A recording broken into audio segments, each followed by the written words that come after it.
تحریک عدم اعتماد پر فیصلہ حالات و واقعات کے عین مطابق تھا۔ فیصلہ قومی اسمبلی کے محافظ کے طور پر کیا۔ ڈپٹی اسپیکر قاسم سوری نے غیر ملکی مراسلہ ایوان میں لہرا دیا۔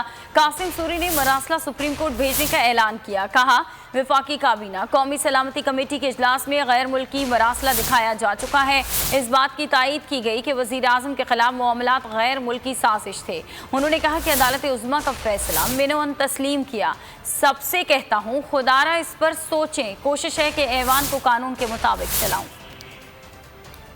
پاک وزیر اعظم عمران خان کے خلاف عدم اعتماد پر ووٹنگ ہو چکی ہے اور اس کا نتیجہ آپ سب کے سامنے ہے۔ میں وفاقی کابینہ کا جو مجھے یہ اجازت سے ڈس کلاسیفائیڈ کیا گیا ہے، یہ مراسلہ میں سپریم کورٹ کے چیف جسٹس پاکستان کو سیل کر کے مراسلہ قومی اسمبلی کی طرف سے ہوں۔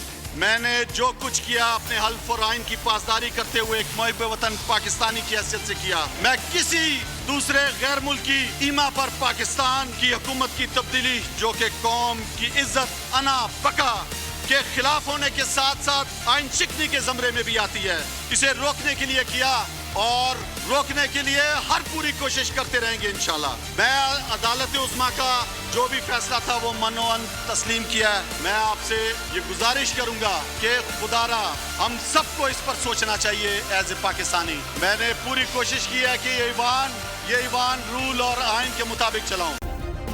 سبسکرائب کریں اور بیل دبائیں تاکہ کوئی خبر رہ نہ جائے۔